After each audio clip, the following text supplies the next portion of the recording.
In Douglas Adams' novel, The Hitchhiker's Guide to the Universe, an intentionally four-part trilogy, the plot is driven initially by an alien species that created the Earth to run a very long experiment in order to answer a very significant philosophical question. What is the meaning of life, the universe, and everything? Before creating the Earth, that alien species ran a computer simulation. It lasted thousands of years.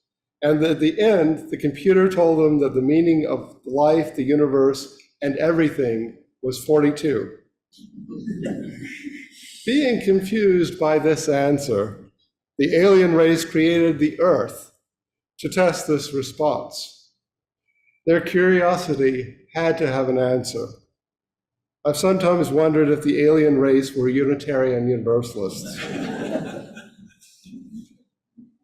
Albert Einstein once said, "I have no special talent. I'm just passionately curious." We learn continuously, and we are constantly exposed to things that cause us to question what we know. We are constantly thinking, contemplating, meditating, and praying about matters that cause us to revision our world. Encountering the new challenge us to revision our understanding of the world, and consequently, to take action in some way that will put that new understanding into effect. That is what I think Unitarian Universalists do. Curiosity is the central element of our faith. So I'm going to tell you who today you are as a Unitarian Universalist. That is a very risky thing for a minister to do, especially in our tradition. In my 25 years as a fellowshipped Unitarian Universalist minister, I have often been asked which of the Unitarian Universalist principles and purposes, or purposes and principles, I never remember which order they go in, I thought was most significant. Which of them is most important to Unitarian Universalism? Frankly, there's only one. It says, "We covenant to affirm and promote a free and responsible search for truth and meaning." All of the other principles and purposes, or purposes and principles, are worthy statements about who we are and what we want to do for the world and for each other, and how we want to live in community. None of them covers religious beliefs. Yes, they might be a result of religious beliefs, but none of them answers the question, what is the meaning of life, the universe, and everything? The other purposes and principles call us to promote, affirm, and promote the inherent dignity, worth, and dignity of every person, justice, equity, and compassion in human relations, acceptance of one another, and encouragement to spiritual growth in our congregations, the right of conscience, and the use of the democratic process within our congregations and in society at large, the goal of world community with peace, liberty, and justice for all, respect for the interdependent web of all existence of which we are part, and the eighth principle, which this congregation has voted to affirm and promote, journeying towards spiritual wholeness by working to build a diverse, multicultural, beloved community by our actions that accountably dismantle racism and other oppressions in ourselves and in our institutions. These are all good things. And one could believe in every last one of them and be a practicing Reformed Jew, United Methodist, or a Quaker, or even a very radical Roman Catholic, or member of many other religious movements all over the earth, believing theologically radical things, radically different things. The purposes and principles are not really so distinct. The only distinct aspect of our association's covenant is the affirmation of a free and responsible search for truth and meaning. Curiosity lies at the root of our faith, and it always has been. The conflict in our history between the liberals and the Orthodox at the end of the 18th century and the New England religious movement founded by the Puritans was not about the Holy Trinity. It was about whether the new biblical scholarship founded on Enlightenment methodology could influence the way that Christians believed. Put simply, the new scholarship about the Bible called into question many of the traditional Christian creeds and other beliefs and practices. For those who were traditional, research needed to be ignored in preference to established beliefs. For those who were liberal, research disproved many of the established beliefs, and a new understanding of the Bible and scholarship was required to understand the truth of the Christian message without appeal to tradition. The liberals were later called Unitarians, and even though they felt that the Holy Trinity was not their issue, they decided to accept that name. Their central belief was that biblical scholarship should be respected in terms of belief. They encouraged people to read the Bible and to read scholarship about the Bible and to discern what truth they could find. They encouraged people to read the Bible and to ask questions and to seek answers from research and personal experience. We, like our forebears in this faith, approach religious ideas with curiosity. At our best, we do not exclude possible sources of revelation and truth. As my colleague, Roberta Finkelstein, states, there is no creed, there are no doctrines. There is only the process of seeking truth. For us, learning and experiencing are lifelong questions. We do not claim to know the absolute truth about religion. Yes, our experience and reason might cause us to question some assertions, and we acknowledge that no single source has all the exclusive answers to the most profound questions of human existence. As my colleague states, our congregations are learning laboratories for the perpetually curious. Even if we have found a few spiritual answers, we have to be open to other possible answers.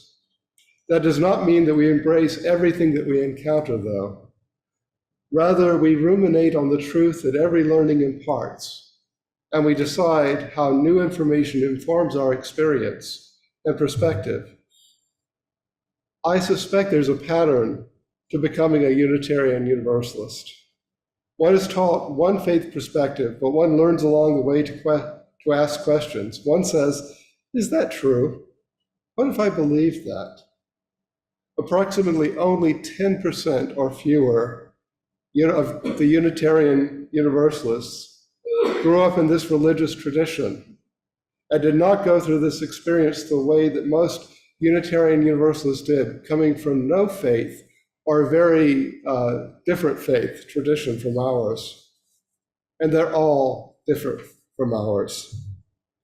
For the rest of us, the religious quest meant asking questions and seeking identity.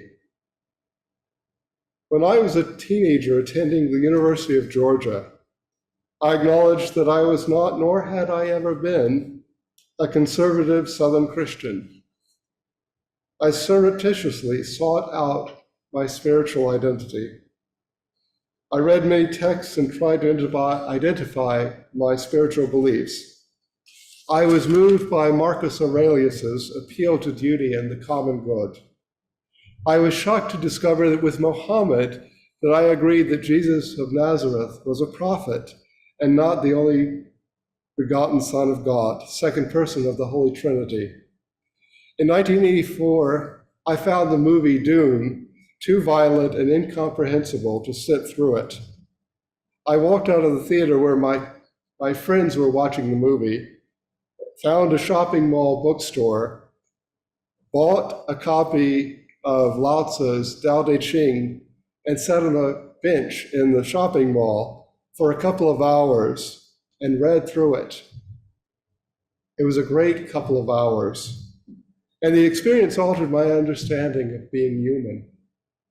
Being human is not asking questions and acknowledging that nothing from a received faith will ever answer every possible question. Yes, it might, but if those answers were adequate to you, then we would probably not having this shared experience this morning. Unitarian Universalists seek answers and admit that we are constantly curious. There's a good theological reason that Unitarianism and Universalism merged into one religious movement. The most important message from Universalism is that God or the universe still forgives you if you get things wrong. Unitarianism is about the search for truth and meaning. God or the universe forgives you when you make mistakes on the journey. You do not have to be perfect. You are still loved for trying. Universalism frees us from the fear of consequences if our theology or belief system is not the correct one. Even in the liberal Christian side of our tradition, questioning is encouraged. In fact, trying to find two Unitarian Universalist liberal Christians who share identical beliefs is a fool's errand. So many ask questions, even with the same foundations, and find different answers. Even if someone identifies his or her beliefs in one spiritual tradition in our movement, it is likely that the spiritual journey has led down a unique path. Curiosity leads to responses that may be different. Curiosity also leads to adventure. Adventure can lead to transformation, and it should. This is the heartfelt nature of Unitarian Universalism. Transformation can lead to differing beliefs. Transformation leads to further questions about the nature of society. Transformation causes us to ask why oppression persists and impels us to act, to change our world. We keep asking the question, why? Our questioning nature causes us to try to understand what it would feel like to be someone else and to imagine the world another person lives in. Asking questions leads us to consider the future that we and the next generations will encounter. Transformation tasks us with improving the condition of the earth and all people. Transformation is an adventure that means taking risks. It takes courage to be a questioning Unitarian Universalist. Transformation sometimes leads to changes that one cannot predict. The answers that you find on your spiritual quest will make you think differently, dance to the sound of a different drum, and feel in ways that you never imagined. And we can do that. Does any other faith tradition tell someone that it is okay to be an atheist, or a Christian, or a Buddhist, or a Hindu, or a neo-pagan, all inside the same faith community? Does any other faith tradition encourage its adherents to question their beliefs and risk being transformed by their curiosity? As a matter of fact, every other faith tradition, I believe, to which I have been exposed, really doesn't want people to be asking those kinds of questions. These transformations are a normal aspect of being a Unitarian Universalist. That which was an alien becomes familiar. That which was comfortable is now uncomfortable. We are changed by our curiosity. My colleague, Victoria Safford, writes, "To see, simply to look and to see, is an ethical act, an intentional choice. To see with eyes wide open is a spiritual practice and thus a risk, for it can open you to ways of knowing the world and loving it that will lead to inevitable consequences. The awakened I is a conscious I, a willful I, and brave, because to see things as they are, each in its own truth, will make you very vulnerable. There it is. Transformation makes you vulnerable, sometimes uncertain. Over time, one becomes more comfortable with uncertainty. That which was different is now expected. Even if we find truth that makes sense to us, it is not the kind of truth that gives absolute certainty. For example, if you don't believe in God, then you might ask yourself, what is it about what others have told you about God that you don't believe in? And the same might be asked of any of a myriad of beliefs among us. We ask questions sometimes to hone our thoughts, to see where we are and to test our innermost selves. Unitarian Universalist spirituality calls us to examine answers that others have and to ask questions about our own journey. It can be, needless to say, an unusual experience. In my first year as a Unitarian Universalist, I embraced that unusual experience. I decided to ask the question, what would it be like to believe as someone else did? It became a spiritual discipline to ask that question. I was young and I was seeking a spiritual journey that would lead to growth and perhaps comfort. I decided to imagine that I was donning a spiritual tradition, like someone might wear a coat, and to walk around in that spiritual tradition and to assess how comfortable it felt, whether it helped me gain insight, encouraged me to do good in the world, and whether it tasked me to contribute something greater than myself. I would read about that faith tradition, and I might talk to someone at church about it if the conversation drifted there. So for a couple of months, I walked around as a humanist. For a couple of weeks, I walked around as a neo-pagan. When the minister and the congregant, who was a university professor specializing in Buddhism, taught a class on Buddhism, I walked around as a Buddhist for a month. I found myself walking around as a Taoist for a year, less because it fit my spirituality, and more because Taoism was the only ancient religious perspective that gained applications to scientific knowledge through the observation of the natural world. Taoism also lived very clearly with wisdom about human folly.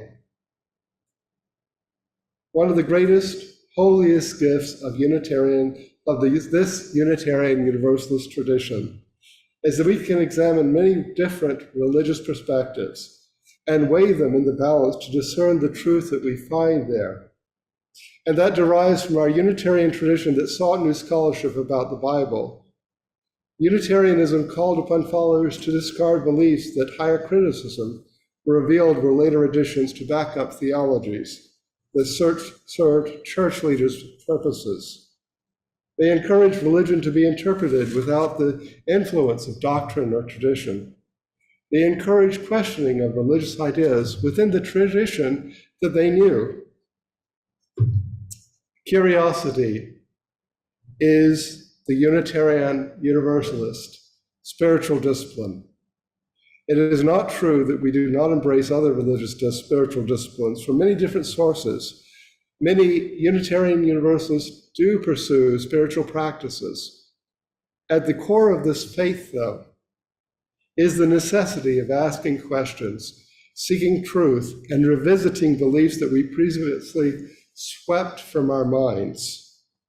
Our sacred community gives us this space to find the truth that makes us free, and sometimes that truth is difficult. We should, though, revere this gift. Here you may explore your faith and your doubt without condemnation. Here you may believe things that no one else believes and still be supported. Here there is encouragement to be who you are and to explore your beliefs. Curiosity breeds transformation within and without. When we ask the questions that most religious traditions cannot speak out loud, we find ourselves looking at the world differently. Sometimes that questioning leads to possibility, believing that the world could be better and that it is within our ability to change things. On the presidential campaign many, many decades ago, Bobby Kennedy famously said, "Some men see things as they are and say, 'Why?' I dream things that never were and say, 'Why not?'" That is what the spiritual discipline of curiosity, albeit given to us by a Roman Catholic, is like. Unitarian Universalism does not have all the answers as other faith systems claim to do. Often they have all the answers because they limit the questions that may be asked. Unitarian Universalism does not have all the answers, but we might have all the questions. You are comfortable with spiritual uncertainty and nonconformity. So this is why you are a Unitarian Universalist. Our freedom affords you the right to disagree with your clergy person. You may weigh these words with questions. I can only hope that this time together this morning has given you something to ponder in the days ahead. That is, after all, the duty of a Unitarian Universalist minister, to encourage people to spiritual growth and to move us together to a better world. I have spoken a good deal today. These following words will close our message this morning. They are by Albert Einstein, and they speak with greater brevity to the point of our spiritual quest. Einstein writes, "The important thing is not to stop questioning. Curiosity has its own reason for existing. You cannot help but be in awe when you contemplate the mysteries of eternity, of life, of the marvelous structure of reality. It is enough if you try to merely comprehend a little of this mystery every day. Never lose a holy curiosity. So be it. Blessed be. Amen."